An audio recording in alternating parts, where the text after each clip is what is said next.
आप्यायन्तु ममाङ्गानि वाक्प्राणश्चक्षुः श्रोत्रमथो बलमिन्द्रियाणि च सर्वाणि सर्वं ब्रह्मोपनिषदं माहं ब्रह्म निराकुर्याम् मा ब्रह्म निराकरोद निराकरणमस्तु अनिराकरणं मे अस्तु तदात्मनि निरते य उपनिषत्सु धर्मास्ते मयि सन्तु ते मयि सन्तु। ॐ शान्ति शान्ति शान्तिः। शङ्करं शङ्कराचार्यं केशवं बादरायणं सूत्रभाष्यकृतौ वन्दे भगवन्तौ पुनः पुनः।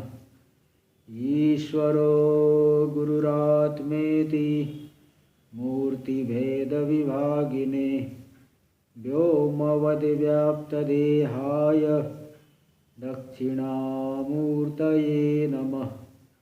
ओम शांति शांति शांति। सामवेद की तलवकार शाखा की केनोपनिषद, इस पे हम लोग विचार कर रहे हैं। इसके प्रथम खंड का जो चतुर्थ मंत्र, यद वाचानभ्युदितं येन वागभ्युद्यते तदेव ब्रह्म त्वं विद्धि नेदम यदिदम उपासते। जो परमात्मा, जो ब्रह्म वाणी के द्वारा प्रकाशित नहीं होता, किंतु जिस ब्रह्म के द्वारा वाणी ही प्रकाशित हो जाती है, वही ब्रह्म है। जिसकी तुम उपासना करते हो, जो उपास्य परिच्छिन्न है, वो ब्रह्म नहीं है। उपाधि से परिच्छिन्न वो ब्रह्म नहीं है, ऐसा बताया। क्या इसकी व्याख्या चल रही थी, तो हम लोग चलेंगे ये श्रुति पेज नंबर 38, इसकी चौथी पंक्ति, तीसरी पंक्ति टीका में, आनंदगिरी टीका। इसमें पद भाष्य चल रहा है। उक्ते वाक्यार्थे श्रुति सम्मति माह। उक्त वाक्यार्थ में श्रुति की सम्मति दिखा रहे हैं कि वाणी क्या है। वही अकार इति भाष्य में द्वितीय पंक्ति, अकारो वै सर्वा वाक् सहसा स्पर्शांतस्थ उष्मभिर्व्यज्यमाना बहवी नाना रूपा भवति। जो वाणी है, अकार ही सभी वाणी है। जितनी भी वाणी है, अकार का ही विकार है। अकार से जो है, जैसे आ इसे घुमा दिए, उसे दूसरी तरफ घुमा दिए, क हो गया, तो अन्य प्रकार से, तो अकार का ही विकार सभी वाणी है। कहीं कहीं आया ओंकारो वै सर्वावाक, ओंकार ही सब कुछ है, ओंकार का ही सब कुछ विकार है। यहाँ अकारो वै सर्वावाक ऐसा आ रहा है। सहसा स्पर्शांतस्थ उष्मभिर्व्यज्यमाना। ते जो वाक है, स्पर्शवाण, अंतस्थवाण और उष्मवाणों के द्वारा व्यक्त होते हुए बहवी नाना रूपा भवति, बहुत हो जाती, नाना प्रकार की हो जाती। तो इति श्रुते, ऐसी भी श्रुति आई है।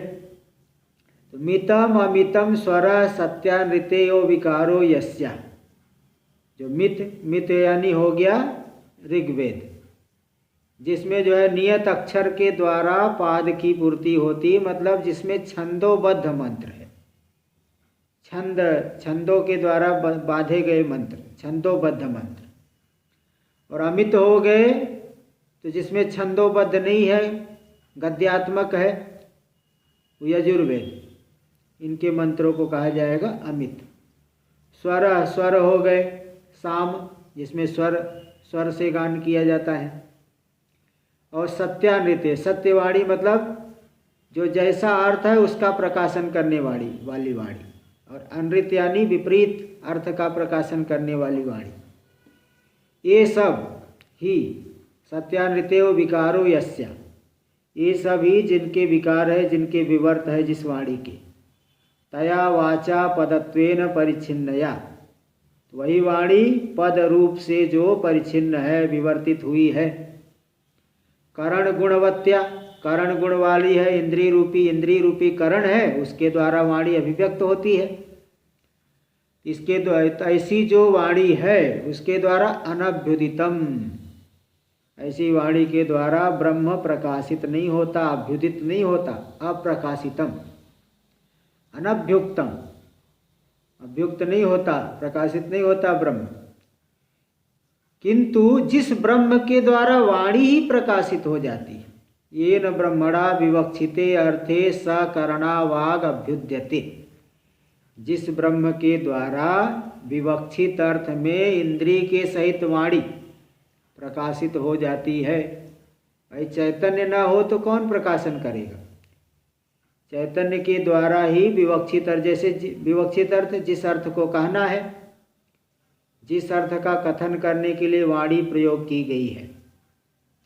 जैसे कह दिया अगर गाम आनय, गाय को लाओ, तो तुरंत आपके दिमाग में आ जाएगा कि गो एक पिंड है, जो पिंड है उसको आप जाने, उसका आनयन क्रिया के साथ संबंध करना है, उसको लाना है। ते जो इंद्री के सहित वाणी जिस विवक्षित अर्थ में है, गो को लाना है। या किसके द्वारा प्रकाशित हो रही वाणी? सीधी सी बात है, वो आत्मा के द्वारा प्रकाशित हो रही। कोई चेतन जानने वाला ना हो तो वाणी कैसे प्रकाशित, उस बिना चेतन के प्रकाशित हो नहीं सकती। इसलिए जिस ब्रह्म के द्वारा विवक्षित अर्थ में प्रयोग की गई वाणी, इंद्रियों के सहित वाणी प्रकाशित हो जाती है। देखो, चैतन्य ज्योतिषा प्रकाश्यते प्रयुज्यते इत्येतत्, चैतन्य ज्योति के द्वारा वाणी प्रकाशित हो जाती है, प्रयुक्त हो जाती है। यद वाचो वाक, जो वाणी का भी वाणी है, वाणी में भी सामर्थ्य देने वाला, इति उक्त में कह दिया गया। वदन वाक, बोलता हुआ वही वाक बोलने वाला हो जाता है, वाग रूपी उपाधि के द्वारा वही वक्ता हो गया चैतन। और बृहदारण्यक में मंत्र आया है अंतर्यामी ब्राह्मण में, यो वाचम अंतरो यमयति इत्यादि च, वाजसनेयके, वाजसनेयक ब्राह्मण में बृहदारण्यक में आया है। उसमें कई पर्यायों में दिखाया गया है। इस पर्याय, वाक पर्याय में बताया गया जो वाणी के भीतर स्थित है, वाणी में स्थित है, वाणी के भीतर है, जिसको वाणी नहीं जान सकती, किंतु जिसकी वाणी ही शरीर है, और वो जो वाणी के भीतर रह करके वाणी का नियमन कर रहा है, वही तुम्हारी आत्मा है, वही अंतर्यामी है, वही अमृत स्वरूप है। तो अंतर्यामी ब्राह्मण, अंतर्यामी मतलब ईश्वर, अंतर्यामी ब्राह्मण, उसमें जो है इस तरह से बताया गया है कि वाणी का भी नियामक है। यहाँ तक का टीका में देख लीजिए, चतुर्थ पंक्ति से, अकार इति, अकार प्रधानोंकारोपलक्षिता स्फोटाख्या चित शक्ति, आकार की प्रधानता वाली जो ओमकार है, उस ओमकार से उपलक्षित हो रही स्फोट नाम वाली जो चैतन्य शक्ति, व्याकरण लोग स्फोट मान लेते हैं, तो सर्वा वाक वही सभी वाणी है। सहसा वह वाणी किसके द्वारा अभिव्यक्त होती? स्पर्शांतस्थ उष्मभीर व्यज्यमान। देखिए, व्याकरण की बातें थोड़ा समझ लीजिए कि कुछ वर्ण होते हैं स्पर्श वर्ण, जैसे कादयो मावसाना स्पर्शा, क से लेकर के म तक, ये जो क ख ग घ ङ च छ ज झ ञ ट ठ ड ढ ढ त थ द ध न प फ ब भ म, 25 वर्ण, इसको कहते स्पर्श वर्ण, क्योंकि इनका उच्चारण करते समय हमारी जिह्वा किसी न किसी उच्चारण स्थान को स्पर्श करती है, इसलिए इसको कहते स्पर्श वर्ण। और यर लवा अंतस्था, यर लव, ये अच और हल के बीच में आते हैं, इसलिए इनको कहते अंतस्थ, स्वर और व्यंजन के बीच में आते हैं, इसलिए अंतस्थ। और श श सहा, श श स ह, ये 4 वर्ण हो गए उष्माण, उष्म वर्ण कहते, इनको बोलने में उष्मा निकलती है। अब आप कहोगे कि नहीं मुझे नहीं मालूम पड़ रहा है, भाई वो ऋषि लोग समाधि में रह कर के वो अनुभव किए हैं, इसलिए पाणिनि महर्षि ने देखो सब लिख दिया है, सब अन्य अन्य आगे के विद्वानों ने भी लिखा, पाणिनि, कात्यायन, पतंजलि महर्षि ने। तो ये जो वर्ण है, स्पर्श वर्ण हो गए, अंतस्थ वर्ण हो गए, उष्म वर्ण हो गए, तय कर क्रम विशेषावच्छिन्न, तो क्रम से उनका जब प्रयोग करेंगे, घट घट विसर्ग घट, तब आपके अंदर आकृति आएगी दिमाग में। और हम कह दे टघ घुट बोल दे अथवा घुट्ट बोल दे तो आपको वो आकृति नहीं मालूम पड़ेगी, लेकिन जब हम क्रम से वो वर्ण प्रयोग करेंगे घट, तब आपके दिमाग में वो आकृति आ जाएगी। इसलिए कह रहे हैं कि तय क्रम विशेषावच्छिन्नैर्व्यज्यमाना, क्रम विशेष से अवच्छिन्न वर्णों के द्वारा व्यक्त होती हुई वाणी नाना रूपा विवर्तते, नाना रूप को धारण करके उसी वाणी का ही विकार हो गया है। देखो नाना शब्द, कितने शब्द हो गए उसमें से, देखो मित यानी ऋगादि, ऋगादि मंत्र हो गए। पादावसाना नियताक्षरत्वात्, पाद के अवसान में नियत अक्षर है, यानी छंद के द्वारा जिसके पाद पूर्ति हुई है, छंदोबद्ध मंत्र है।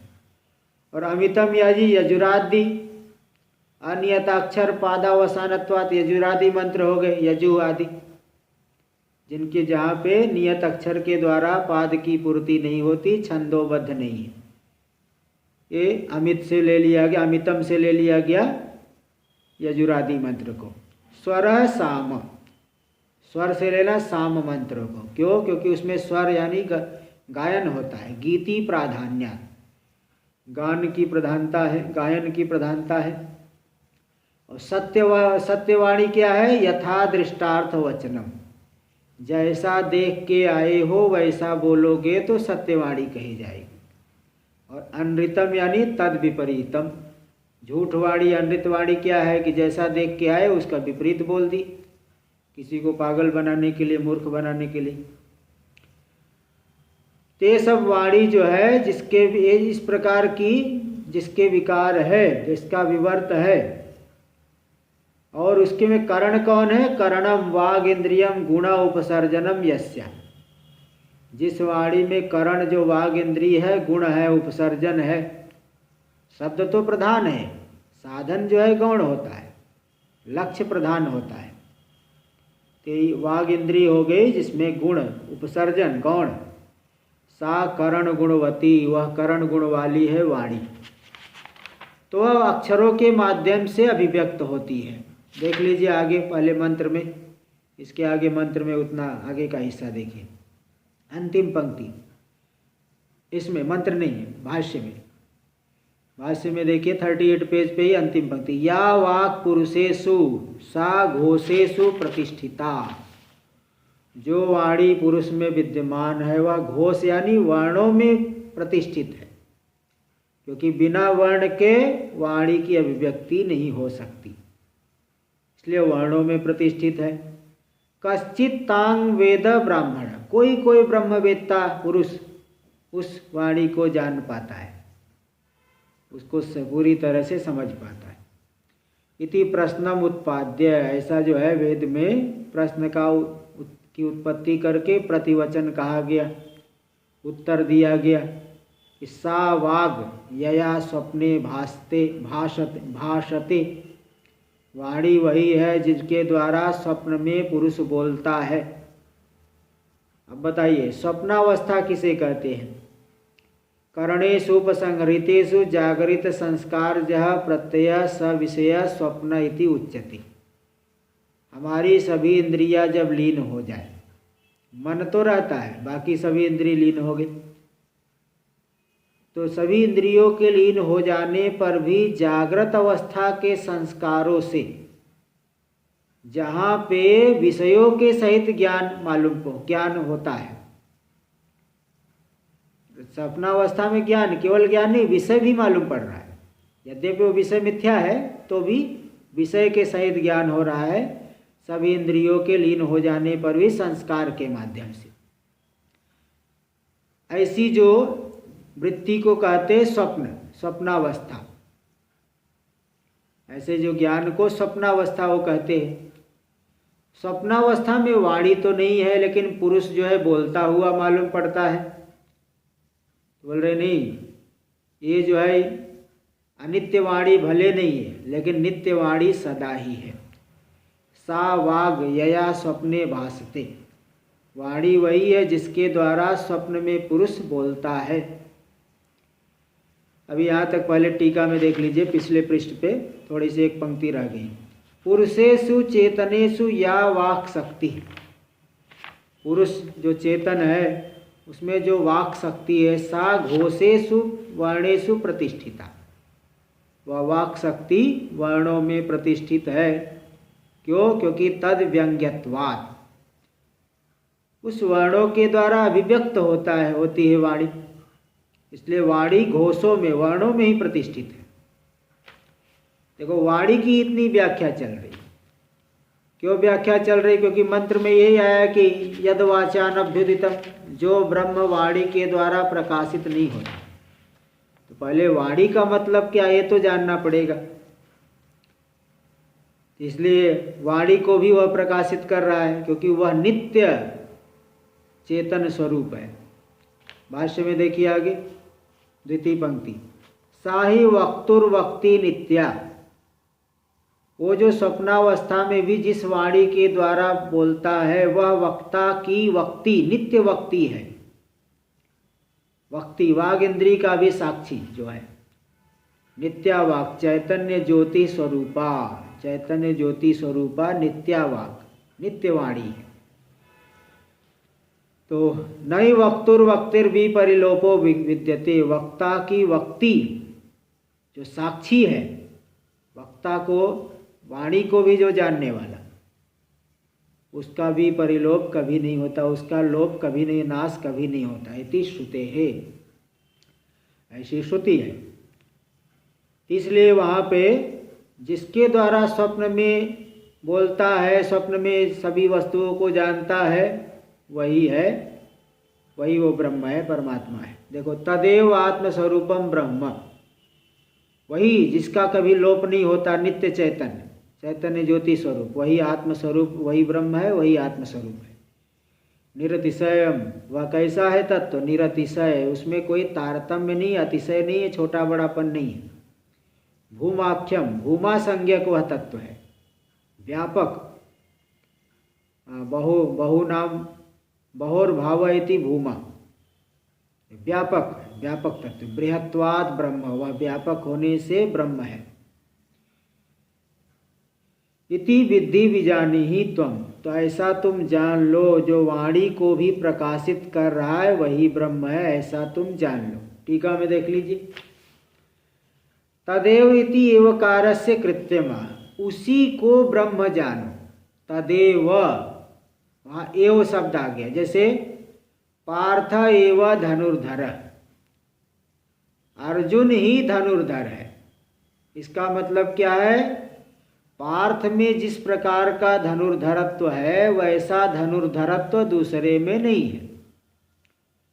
धनुर्विद्या में जितने वो पारंगत है, वैसा पारंगत कोई नहीं है। तो पार्थ ही धनुर्धर।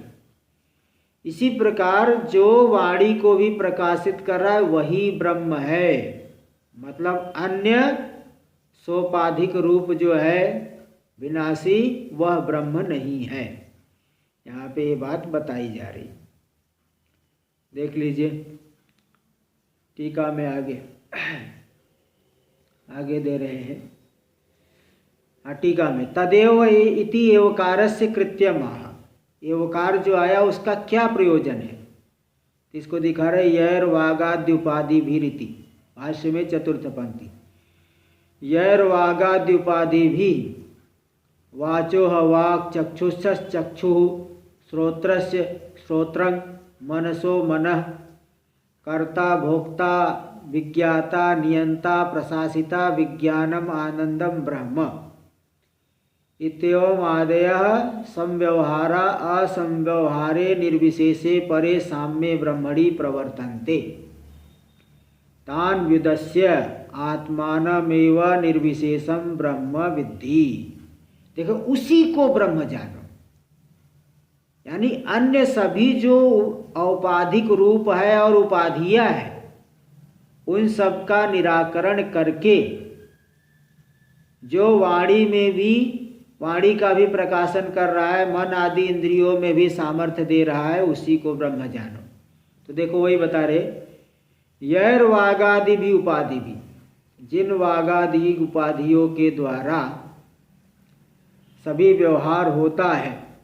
देखो वाचो है वाक, वाणी का भी वाणी है, चक्षु का भी चक्षु है, श्रोत्र का भी श्रोत्र है, वह मन का भी मन है सामर्थ्य देने वाला, कर्ता भोक्ता विज्ञान विज्ञाता, नियंता प्रशासिता, वह कर्ता है भोक्ता है विज्ञाता है। अलग अलग उपाधि को लेकर के वह जो है कर्ता भोक्ता विज्ञाता नियंता भी बन गया, प्रशासिता प्रशासन करने वाला। विज्ञानम आनंदम ब्रह्म, वह विज्ञान स्वरूप आनंद है। ब्रह्मित्योम आदय संव्यवहारा, इस प्रकार के संव्यवहार उसमें किए जाते किन के द्वारा? तो पहला जो शब्द आ गया था यर वागादि उपाधि भी, जिन वाणी आदि उपाधियों को लेकर के व्यवहार किया जा रहा है, शब्द प्रयोग किया जा रहा है। वाणी का वाणी है। अब बताओ, जो निर्विशेष तत्व है उसको वाणी का वाणी कैसे कहोगे? उसमें तो कोई व्यवहार ही नहीं होता है, तो भी वाणी रूपी उपाधि को लेकर के कह दिया गया कि वह वाणी का भी वाणी है, वाक का भी वाक है। तो निर्विशेष जिसमें कोई व्यवहार प्राप्त ही नहीं है, तो भी देखो कह दिया गया वाणी का वाणी। और चक्षु का चक्षु भी कह दिए, किस उपाधि को लेकर के? चक्षुर उपाधि को लेकर के चक्षु का चक्षु कहा गया। श्रोत्र उपाधि को लेकर के उस ब्रह्म को श्रोत्र का श्रोत्र कहा गया। तो जिसमें कोई व्यवहार प्राप्त ही नहीं है, असंव्यवहार्य निर्विशेषे परे साम्य, जो संव्यवहार का विषय नहीं है, शब्द शक्ति का विषय नहीं है, ऐसा जो निर्विशेष समतत्व है, उस ब्रह्म साम्य ब्रह्मणी, साम्य ब्रह्म में सभी व्यवहार जिन जिन उपाधियों को लेकर के होता है, वास्तव में तो कोई व्यवहार हो नहीं सकता, लेकिन उपाधि को लेकर के व्यवहार हो रहा है। तो तान व्युदस्य, उन सभी उपाधियों का निराकरण करके आत्मानमेव निर्विशेषं ब्रह्म विद्धि, आत्मा को ही, जो कि निर्विशेष है, आत्मा को ही निर्विशेष ब्रह्म जानो। तो तदेव ब्रह्म त्वं विद्धि। देखो इसका अर्थ हो गया कि जिन जिन उपाधियों को लेकर के उस व्यवहार से परे तत्व जो है उसका व्यवहार किया जा रहा है, उन सभी उपाधियों में मिथ्यात्व बुद्धि करके जो शुद्ध तत्व है, आत्मा है, उसी को निर्विशेष ब्रह्म जानो। इति एव शब्दार्थ, ये एव शब्द का अर्थ है। तदेव, अन्य को ब्रह्म नहीं समझ लेना। देखो आगे स्वयं बता रहे हैं, नेदम ब्रह्म यदिदम इति उपाधि भेद विशिष्टम अनात्मैश्वरादि उपासते, उपासते स पूरा है, ध्यायन्ति। नेदम ब्रह्म, वह ब्रह्म नहीं है। बोले कौन ब्रह्म नहीं है? बोले जो उपाधि भेद विशिष्टम अनात्मा ईश्वर आदि, उपाधि भेद से विशिष्ट जो अनात्मा ईश्वर आदि है, वह ब्रह्म नहीं है। उसे ब्रह्म नहीं समझ लेना, वह ब्रह्म नहीं। इस तरह से देखे कहा दिए। तो जो उपाधि भेद से, उपाधि विशेष से विशिष्ट अनात्मा ईश्वर आदि है, वो सब है ना, जिनकी उपासना करते हो, ध्यान करते हो, वो ब्रह्म नहीं है। तदेव ब्रह्म त्वं विद्धि इति उक्तेपि नेदम ब्रह्म इति अनात्मनो अब्रह्मत्वं पुनरुच्यते नियमार्थम अन्य ब्रह्म बुद्धि परिसंख्यानार्थम वा। देखिए यहाँ एक शंका हो सकती है आपको कि जब आपने कह दिया है कि तदेव ब्रह्म त्वं विद्धि, उसी को ब्रह्म जानो, जो वाणी आदि में भी सत्ता स्फूर्ति देने वाला है, तो फिर आगे कहने की क्या जरूरत है अन्य को ब्रह्म मत जानो? उसी को ब्रह्म जानो, इतना कहने से ही कार्य हो गया। तो आगे इनको ब्रह्म मत जानो ऐसा कहने की क्या आवश्यकता है, यही शंका करें। तदेव ब्रह्म त्वं विद्धि इति उक्तेपि, तदेव ब्रह्म, उसी को ब्रह्म जानो जो इन सभी को सत्ता स्फूर्ति देने वाला है। ऐसा कहे जाने पर भी नेदम ब्रह्म, इसको ब्रह्म मत जानो, इति अनात्मनो अब्रह्मत्वं पुनरुच्यते, दोबारा अनात्मा में अब्रह्मत्व का कथन किया जा रहा है। क्यों किया जा रहा है? नियमार्थम, नियम करने के लिए। ऐसा नहीं कि जो है कोई जो है फिर कहे नहीं यह भी ब्रह्म है वह भी ब्रह्म है, ऐसा न मान ले। तो नियम करने के लिए नहीं, अनात्मा ब्रह्म नहीं है, बल्कि जो अनात्म पदार्थों में सत्ता स्फूर्ति देने वाला है वही ब्रह्म है। इस नियम करने के लिए ये दोबारा कहा गया, इसको ब्रह्म मत जानो। अन्य बुद्धि परिसंख्यानार्थम व, अन्य बुद्धि की परिसंख्या के लिए, निषेध करने के लिए दोबारा कहा गया। अन्य में ब्रह्मत्व बुद्धि न हो, इसके लिए कहा गया। देखिए, नियम एक होता है, एक परिसंख्या होती है। नियम का मतलब कि यह भी हो सकता है वह भी हो सकता है, तो वहाँ नियम किया जाएगा नहीं यही इसी को लो। और जहाँ दो पहले से ही दो ब्रह्म है तो कह दी यही ब्रह्म है, तो मतलब दूसरे का निषेध हो गया। इस तरह से इसको कहते परिसंख्या। तो नियम करने के लिए यानी विकल्प से भी ब्रह्म है, वो ये भी हो सकता है अथवा वो भी हो सकता है, तो नियम कर दे नहीं, जो सबको सत्ता स्फूर्ति देने वाले वही ब्रह्म है।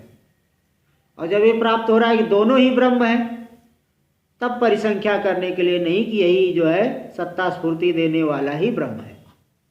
तो नियम करने के लिए अथवा परिसंख्या करने के लिए दोबारा कहा गया। टीका में देख लीजिए, दे रहे हैं पिछले पृष्ठ पे 40, पेज नंबर 40 पे, नियमार्थम इति पक्षे अनात्मन्यपि ब्रह्म बुद्धौ प्राप्तायाम। आत्मा में तो ब्रह्म बुद्धि प्राप्त है, एक पक्ष में अनात्मा में भी ब्रह्म बुद्धि की प्राप्ति हो रही है। उपाधियों में भी ब्रह्म बुद्धि की प्राप्ति होने पर आत्मैव ब्रह्म, आत्मा ही ब्रह्म इति बुद्धिम नियंतुम, ऐसा बुद्धि का नियमन करने के लिए, नियम करने के लिए आगे कहा गया कि नेदम यदिदम उपासते, जिसकी तुम उपासना करते हो जो सोपाधिक रूप है वह ब्रह्म नहीं है। ये पहले वाले का नियम करने के लिए। अस्मिन् उपास्य या ब्रह्म बुद्धि, इस उपास्य तत्व में जो ब्रह्म बुद्धि है, तन्निवृत्त्यर्थम वा, उसकी निवृत्ति के लिए यही है परिसंख्या। दोनों ब्रह्म है, कोई कहेगा ये भी ब्रह्म है, शुद्ध भी ब्रह्म है, उपास्य भी ब्रह्म है, तो कह दिए कि नहीं, नेदम यदिदम उपास, जिसकी उपासना करते हो सोपाधिक रूप है, इसलिए वह ब्रह्म नहीं है। इसलिए वहाँ पे उपास्य में जो ब्रह्म बुद्धि है उसकी निवृत्ति के लिए दोबारा जो है वह पुनर् अब्रह्मत्वम उच्यते, अब्रह्मत्व का, ब्रह्म भिन्नत्व का कथन कर दिया गया इत्यर्थ। इस तरह से चतुर्थ मंत्र पूरा हुआ। आगे देखिए। हाँ जी बोलिए। ये थोड़ा गले से नहीं उतर रही बात, मतलब विष्णु कृष्ण उनको ब्रह्म न जाने, ऐसा हुआ? नहीं, मतलब क्या है ना कि जो सोपाधिक रूप है, सोपाधिक विष्णु कृष्ण इत्यादि वो सब अपने आप को चैतन्य मानते हैं। और हमारा दुराग्रह क्या, सोपाधिक रूप में उपाधि वंशी वाले है, चक्रधारी है, तो जो उपाधि से विशिष्ट वाला रूप है वह तो मिथ्या है। और जो चैतन्य अंश है उसका कहाँ निषेध कर रहे हैं? चैतन्य का निषेध करेंगे तो एक ही तो चैतन्य है, 50 चैतन्य नहीं है, कोई 1000 चैतन्य नहीं, 50 चैतन्य नहीं, चैतन्य एक ही है। चैतन्य अंश का निषेध नहीं किया जा रहा है, बल्कि उपाधि विशिष्ट अंश का निषेध किया जा रहा है। देवता स्वयं अपने आप को विशिष्ट नहीं मानते। देवता अपने गीता में भगवान क्या, अहम आत्मा गुडाकेश, ये नहीं कह रहे कि मैं वसुदेव नंदन हूँ, देवकी नंदन हूँ, बांसुरी बजाने वाला हूँ, ऐसा नहीं कह रहे। वो कह रहे मैं आत्मा हूँ, हे गुडाकेश मैं आत्मा हूँ। तो मतलब क्या कि ये निर्विशेष तत्व ही सत्य है औपाधिक अंश मिथ्या है। ये सब भगवान स्वयं अपने जीवन में दिखाए हैं। हाँ बोलिए। उनकी उपासना मतलब चित्त शुद्धि का द्वार है ऐसा। हाँ, चित्त शुद्धि एकाग्रता के लिए भले बताया गया मंद अधिकारियों के लिए, लेकिन मुख्य वो ब्रह्म नहीं। मुख्य ब्रह्म तो शुद्ध ब्रह्म जो सबकी आत्मा है, सभी शरीरों में व्याप्त है, सर्वत्र व्याप्त है, वही मुख्य आत्मा है। क्या यही बात मुख्य बताए। आगे भी देखिए इसी प्रकार के मंत्र आगे भी आ रहे। 5वां मंत्र देखिए। यन मनसा न मनुते येन हुर्मनोमतं तदेव ब्रह्म त्वं विद्धि नेदं यदिदमुपासते। यन मनसा न मनुते, मन के द्वारा जिसका मनन नहीं किया जा सकता। फिर बोले भाई कि मन के द्वारा मनन नहीं होगा, फिर हम विचार क्यों करें? तो यहाँ पे यही बात है कि श्रवण मनन करने से, निधिध्यासन करने से ब्रह्माकार वृत्ति बनती है। वृत्ति का विषय तो बनेंगे, किंतु फल व्याप्ति ब्रह्म, जैसे फल व्याप्ति होती किसी अन्य विषय है, सामने घट रखा हुआ है, तो इन चक्षुर इंद्री के माध्यम से अंतःकरण विषय देश में जाएगा, विषयाकार वृत्ति बनेगी। विषयाकार वृत्ति से आवरण की निवृत्ति हो जाती है। जो चैतन्य घटावच्छिन्न चैतन्य ढके हुए थे, वहाँ जो अज्ञान रूपी आवरण था, आवरण हट गया और घटाकार वृत्ति में प्रतिफलित होगा जो चैतन्य चिदाभास। उस चैतन्य के द्वारा विषय में अतिशय आता है, प्रकाश होता है, विषय का प्रकाशन हो जाता है। विषय में अतिशय आने से विषय का प्रकाशन हो जाता है। इसको कहते फल व्याप्ति। तो ब्रह्म में वृत्ति व्याप्ति तो है, ब्रह्माकार वृत्ति बनेगी, अखंड ब्रह्म विषयक वृत्ति बनेगी। बहुत दीर्घ काल तक श्रवण मनन निधिध्यासन करेंगे तो ब्रह्माकार वृत्ति बनेगी। तो वह वृत्ति क्या करेगी कि जो ब्रह्म चैतन्य में अज्ञान रूपी आवरण है उसको हटा देगी। किंतु वृत्ति में प्रतिफलित चैतन्य के द्वारा उस चैतन्य में कोई अतिशय उत्कृष्टता आ जाएगी, ऐसा यहाँ नहीं है, क्योंकि ब्रह्म स्वयं प्रकाश है। स्वयं प्रकाश होने की वजह से उसका प्रकाशन नहीं कर पाए। घटपट आदि विषय जड़ है, तो वहाँ तो प्रकाशन हो गया था, वो जड़ होने की, वो स्वयं प्रकाश नहीं है, किंतु ब्रह्म स्वयं प्रकाश है। इसलिए ब्रह्माकार वृत्ति में प्रतिफलित चैतन्य के द्वारा ब्रह्म का प्रकाशन नहीं होता है। इस अंश को लेके कह रहे यन मनसा न मनुते, जो मन के द्वारा मनन नहीं किया जा सकता। ये नाहुर मनोमतम, किंतु जिसके द्वारा मन भी विषय बना लिया जाता है, तदेव ब्रह्म त्वं विद्धि, उसी को ब्रह्म जानो जो मन आदि का भी प्रकाशन कर रहा है। नेदम यदिदम उपासते, जो सोपाधिक रूप जिनकी आप उपासना करते हो वो ब्रह्म नहीं है,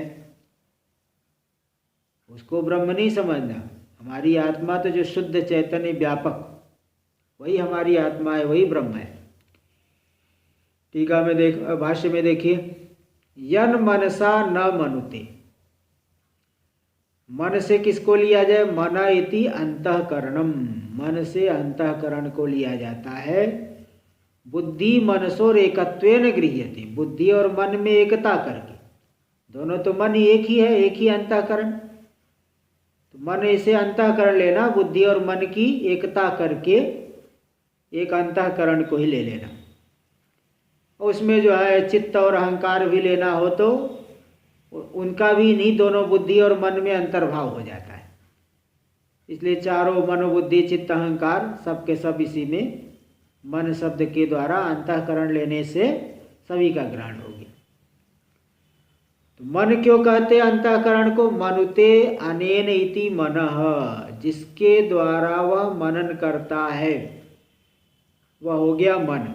अंतःकरणम सर्वकरण साधारणम, सभी इंद्रियों में साधारण है, सभी इंद्रियों के साथ संबद्ध है। चक्षु के द्वारा रूप देखो, उसका भी मन विचार करेगा, पर्यालोचना करेगा।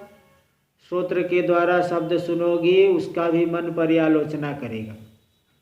मन जिस इंद्री से जुड़ा नहीं रहेगा, उस इंद्री के द्वारा विषय का ज्ञान नहीं हो पाता।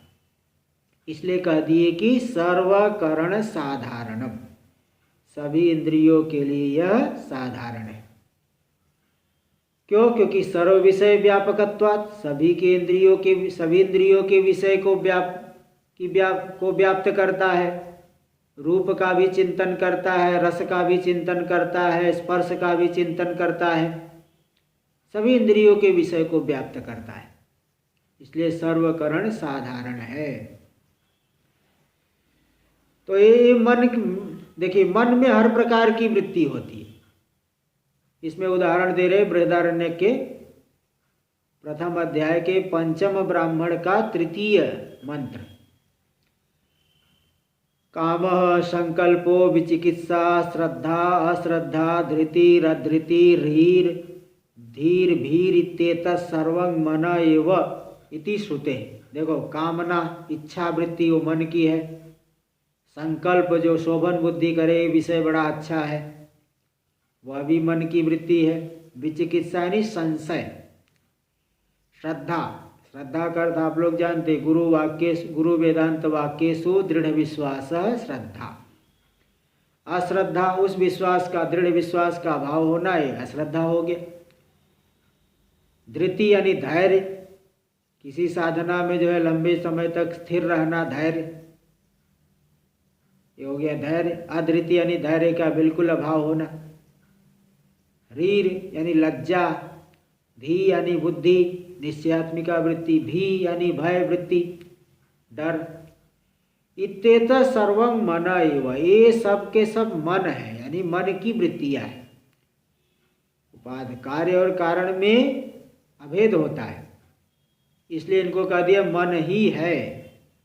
मन की वृत्तियां है, मन का कार्य ये सब वृत्ति है, लेकिन मन ही है कह दिए, क्योंकि कार्य कारण में अभेद होता है।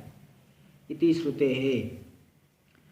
कामादि वृत्ति मत मनस, मन कैसा है? कामना, काम आदि वृत्ति वाला है। तो ऐसा जो मन है, तेन मनसा यच्चैतन्य ज्योतिर्मनसो भासकम न मनुते, इस मन के द्वारा जो चैतन्य ज्योति है, साक्षी है, स्वयं प्रकाश है, मन का भी प्रकाशक है ना, उसको न मनुते, उसका मनन नहीं कर पाते। न संकल्पयति, उसका संकल्प भी नहीं कर पाते। नापि निश्चित होती, न बुद्धि की वृत्ति नहीं उसका निश्चय कर सकते हैं। कोई भी प्राणी मन के द्वारा जिस ब्रह्म का निश्चय, जिस तत्व का निश्चय नहीं कर सकते, उल्टा उसी तत्व के द्वारा ही मन का मनन हो जाता है, मन विषय बन जाता है। आगे देखिए, आगे दे रहे, मनसो अवभासकत्वेन नियंत्रित्वात्, मन के अवभाषक होने से, प्रकाशक होने से जो नियंता है, अवभाषक रूपी नियंता है जो चैतन्य ज्योति स्वयं प्रकाश आत्मा, इसलिए मन के द्वारा प्रकाशित नहीं हो रहा है। सर्व विषयम प्रति प्रत्यग एव इति न स्वात्मनि न प्रवर्तन्ते अंतःकरण, सभी विषयों के प्रति वह प्रत्यग है, उसका स्वरूप ही है, सर्वांतर है। यानी आत्मा के द्वारा जिन जिन का प्रकाशन होता है, सबका आत्मा स्वरूप है, प्रत्यग आत्मा है, सर्वांतर है, स्वरूप है। और स्वरूप में तो किसी भी इंद्रिय की प्रवृत्ति नहीं होती। पहले ही बता चुके हैं, तलवार अपने आप को नहीं काट लेती, अग्नि अपने आप को नहीं जलाती। तो जो मन बुद्धि आदि का भी साक्षी है, सर्वांतर है, उनको मन बुद्धि आदि कैसे प्रकाशन कर पाएंगी? उनका भी स्वरूप है वह, इसलिए उनका प्रकाशन मन बुद्धि अंतःकरण कोई भी नहीं कर पाएगा। तो सर्व विषयम प्रति प्रत्यग एव, जो आत्मा है, ब्रह्म है, सभी अपने प्रकाश विषयों के सर्वांतर है, उनका स्वरूप है। इति स्वात्मनि न प्रवर्तन्ते अंतःकरणम, इसीलिए अंतःकरण अपने स्वरूप में प्रवृत्त नहीं हो सकता। अंतस्थेन ही चैतन्य ज्योतिषा अवभाषितस्य मनसो मनन सामर्थ्यम। इसके विपरीत देखिए, अंतस्थ जो चैतन्य ज्योति है, स्वयं प्रकाश तत्व है, उसके द्वारा प्रकाशित हुआ जो मन, उस मन में मनन सामर्थ्य आ गया। मन में पहले मनन सामर्थ्य नहीं था, जब चैतन्य के द्वारा प्रकाशित हुआ तो उसमें मनन सामर्थ्य आया। तेन सविकृतिकम मनो येन ब्रह्मणा मतम विषयी कृतम। इसलिए कहा जा रहा है कि वृत्ति के सहित मन जिस ब्रह्म के द्वारा विषय बना लिया गया, व्याप्त कर लिया गया, जिस ब्रह्म के द्वारा विषय बना लिया गया, वही जिसके द्वारा विषय बनाया वही तुम्हारी आत्मा है, वही ब्रह्म है।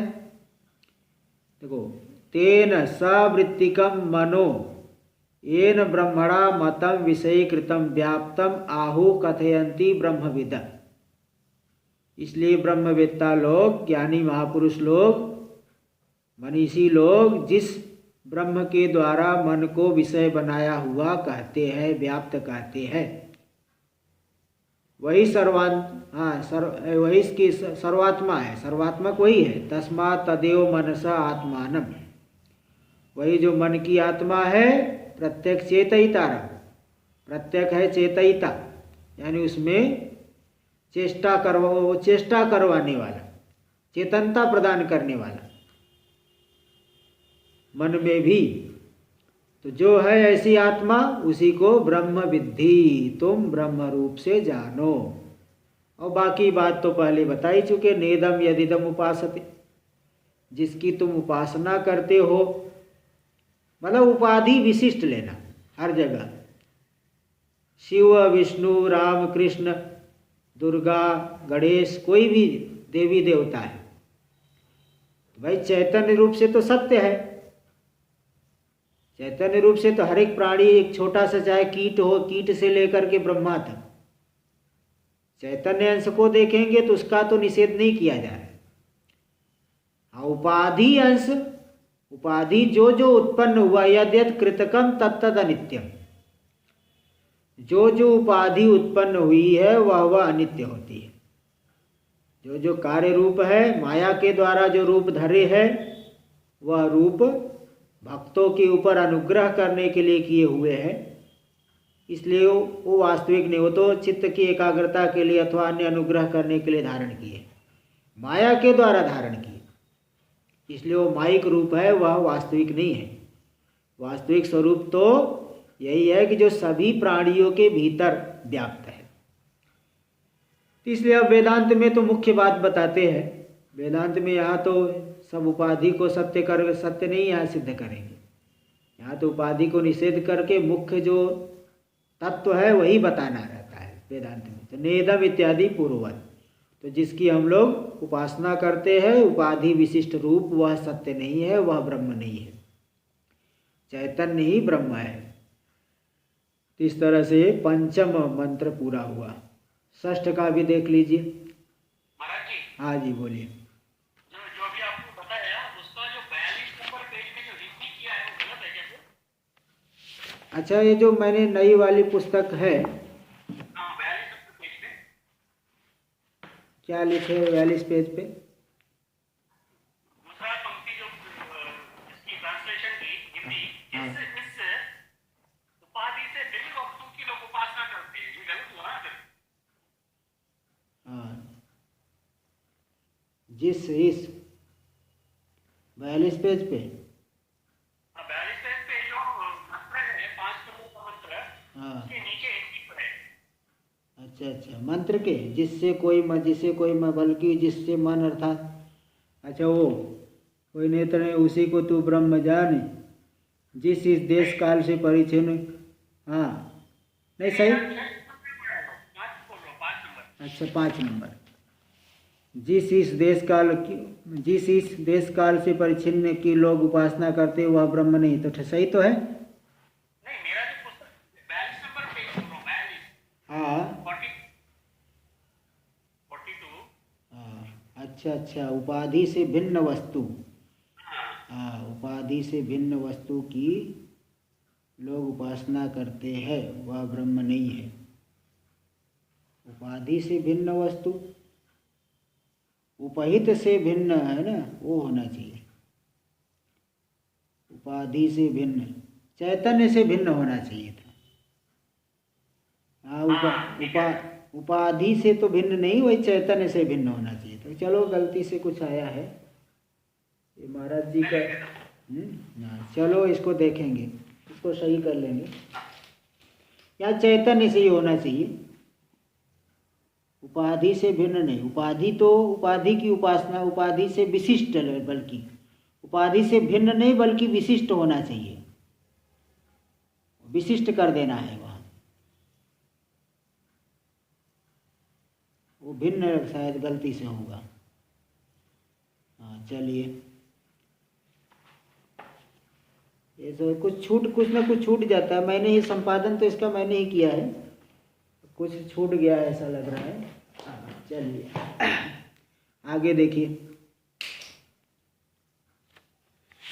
ये षष्ठ मंत्र देखना है। यच्चक्षुषा न पश्यति येन चक्षुंसि पश्यति तदेव ब्रह्म त्वं विद्धि नेदं यदिदम् उपासते। यच्चक्षुषा न पश्यति, जिस तत्व को चक्षु के द्वारा नहीं देख पाते, कोई भी प्राणी आँख से जिसको नहीं देख सकते। भाई चक्षु से जितना भी दिखेगा रूप वाली वस्तु दिखेगी, और वह तो सब अनित्य ही है, सब औपाधिक रूप है, मिथ्या है, मायिक रूप है। येन चक्षुंसि पश्यति, किंतु जिस चैतन्य के द्वारा प्राणी अपनी चक्षु वृत्ति को भी जान लेते हैं। चक्षु अंतःकरण से संबद्ध जो चाक्षुष वृत्ति है, रूपाकार वृत्ति, जिस चैतन्य के द्वारा उसको जान लेते हैं, तदेव ब्रह्म त्वं विद्धि, उसी को तुम ब्रह्म रूप से जानो। नेदम यदिदम उपासते, जिसकी उपासना करते हो वो ब्रह्म नहीं। टीका में देखिए, भाष्य में देखिए। यच्चक्षुषा न पश्यति न विषय करोति, जिसको चक्षु के द्वारा विषय नहीं कर सकते। अंतःकरण वृत्ति संयुक्तेन, अंतःकरण वृत्ति संयुक्त चक्षु के द्वारा, केवल चक्षु से तो नहीं देखते, अंतःकरण की वृत्ति से संयुक्त चक्षु के द्वारा जिसको नहीं जान पाते। अन्य वस्तुओं को तो जानते, रूप आदि को जानेंगे, किंतु जिस चैतन्य को नहीं जान सकते। और येन चक्षुंसि अंतःकरण वृत्ति भेद भिन्ना चक्षुर्वृत्ति ही पश्यति लोकः। अंतःकरण वृत्ति भेद से भिन्न चक्षु वृत्ति को लोक यानी प्राणी जीव देखते हैं, जिस चैतन्य के द्वारा। जिस चैतन्य आत्म ज्योतिषा विषयी करोति व्यापनोति, चैतन्य आत्म ज्योति प्रकाश के द्वारा अंतःकरण वृत्ति से संयुक्त चक्षु वृत्ति को जान लेते हैं, रूपाकार वृत्ति को जान लेते हैं।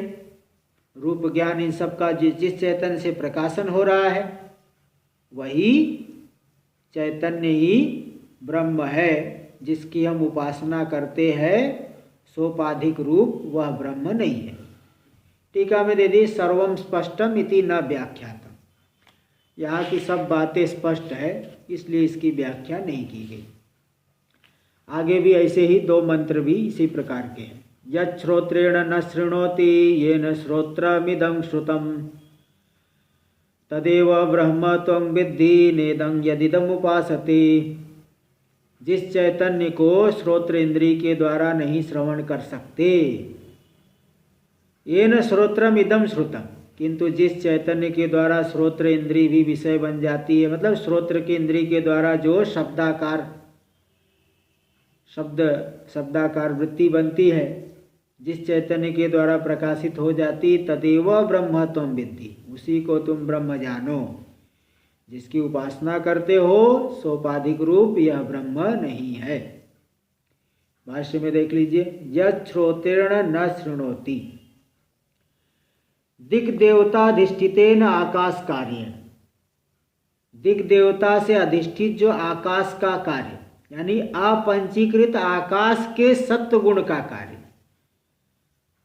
सभी लोग जानते हैं, वेदांत के प्रकरण ग्रंथों में ही ये सब बातें बता दी जाती है कि जो पंच ज्ञान इंद्रिया उत्पन्न हुई है अपंचीकृत 5 भूतों के अलग अलग सात्विक अंश से ज्ञान इंद्री बनी है। तो जो आकाश है अपंचीकृत आकाश, सूक्ष्म आकाश, आकाश तन्मात्रा, उसके सात्विक अंश का कार्य है श्रोत्र इंद्री। किंतु वह श्रोत्र इंद्री भी तब तक कार्य नहीं करेगी जब देवता का अनुग्रह न हो। देवता का अनुग्रह होने पर ही इंद्रिया विषयों का प्रकाशन कर सकती है।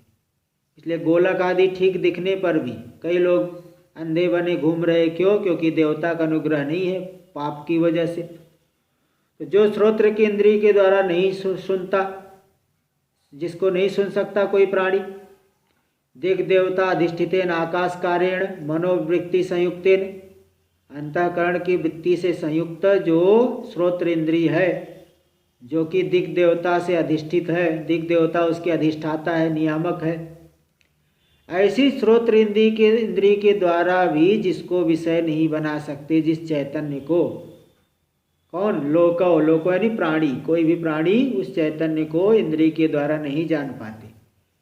किंतु येन श्रोत्रम इदम श्रुतम, जिस चैतन्य के द्वारा श्रोत्र के का भी प्रकाशन होता है, वृत्ति के सहित श्रोत्र इंद्री का भी प्रकाशन हो जाता है। यत् प्रसिद्धम चैतन्य आत्म ज्योतिषा विषयीकृतम, कि ये प्रसिद्ध है कि जिस चैतन्य रूपी स्वयं प्रकाश तत्व के द्वारा ये शब्दाकार वृत्ति भी प्रकाशित हो जाती है, विषय बना ली जाती, वही ब्रह्म है। जिसकी उपासना करते हो वह ब्रह्म नहीं है, इत्यादि पूर्ववत। अंतिम मंत्र ये प्रथम खंड का देख लीजिए। ऐसे ही सब इसी एक ही प्रकार के हैं। यत् प्राणेन न प्राणीति येन प्राणः प्रणीयते तदेव ब्रह्म त्वं विद्धि नेदं यदिदम् उपासते। ये सॉफ्ट कॉपी में न शब्द छूटा हुआ, यत् प्राणेन न प्राणीति। यहाँ प्राण शब्द से लेना घ्राण इंद्री, क्योंकि इंद्रियों का प्रसंग चल रहा है। प्राण यही नासिका से बाहर निकलता है, अंदर जाता है अपान, इसलिए घ्राण को लेना यहाँ पे, जो घ्राण, क्योंकि इंद्रियों का प्रसंग चल रहा है। तो प्राण यानी घ्राण रूपी इंद्री के द्वारा जो जिसको नहीं सूंघा जा सकता, जिसको नहीं विषय बनाया जा सकता। घ्राण इंद्री गंध को तो विषय बनाती है, किंतु जिस चैतन्य को विषय नहीं बना सकती, बल्कि ये न प्राण प्रणीयते, जिसके द्वारा घ्राण इंद्री अपने विषय की प्राप्ति कराई जाती है, विषय को प्रकाशित करती है जिस चैतन्य के द्वारा। तदेव ब्रह्म त्वं विद्धि, उसी को ब्रह्म जानो तुम। नेदम यदिदम उपासते, जिसकी उपासना करते जो सोपाधिक रूप है, वह माइक रूप है, वह वास्तव में ब्रह्म नहीं है। भाष्य में देख लीजिए, यत् प्राणेन घ्राणेन पार्थिवेन, जो पृथ्वी का कार्य है, पार्थिव अंश का कार्य है। नासिका पुटांतर अवस्थितेन, नासिका पुट यानी छिद्र, नासिका छिद्र के भीतर जो स्थित है घ्राण इंद्री। अंतःकरण प्राण वृत्तिभ्याम सहितेन, अंतःकरण और प्राण की वृत्तियों के सहित वह जो इंद्री है। यह न प्राणीति, तो जिस तत्व को वह विषय नहीं बना सकती, गंधवत न विषयी करोति, गंध को तो विषय बना लेती है, उस तत्व को विषय नहीं बना पाती। किंतु येन चैतन्य आत्म ज्योतिषा भाष्यत्वेन स्विषयं प्रति प्राणः प्रणीयते, जिस चैतन्य आत्म ज्योति के द्वारा अवभाष्य रूप से, प्रकाश्य रूप से घ्राण इंद्री अपने विषय के प्रति प्राप्त कराई जाती है। स्विषयं प्रति प्राणः यानी प्राण से घ्राण लेना, प्रणीयते मतलब प्राप्यते, यानी जिस चैतन्य के द्वारा घ्राण अपने विषय का प्रकाशन करती है, तदेव ब्रह्म त्वं विद्धि, वैसी को तुम ब्रह्म जानो इत्यादि सर्वम समानम, ये सब बाकी समान है। इस तरह से इति प्रथमा खंड इति श्रीमद् परमहंस परिव्राजकाचार्य श्रीमद् शंकर भगवत पाद कृतौ केनोपनिषद पदभाष्ये प्रथम खंड। पदभाष्य में प्रथम खंड पूरा हुआ। आगे हम लोग द्वितीय खंड का विचार कल करेंगे। ओम पूर्णमद ओम आप्यायन्तु ममांगानि वाक्प्राणश्चक्षुः श्रोत्रमथो बलमिन्द्रियाणि च सर्वाणि सर्वं ब्रह्मोपनिषदं माहं ब्रह्म निराकुर्याम् मा ब्रह्म निराकरोद निराकरणमस्तु अनिराकरणं मे अस्तु तदात्मनि निरते य उपनिषत्सु धर्मास्ते मयि सन्तु ते मयि सन्तु। ओम शांति शांति शांति। शंकरं शंकराचार्यं केशवं बादरायणं सूत्रभाष्य कृतौ वन्दे भगवन्तौ पुनः पुनः। ईश्वरो गुरुरात्मेति मूर्तिभेदविभागिने व्योमवद्व्याप्तदेहाय दक्षिणामूर्तये नमः। ओम शांति शांति शांति।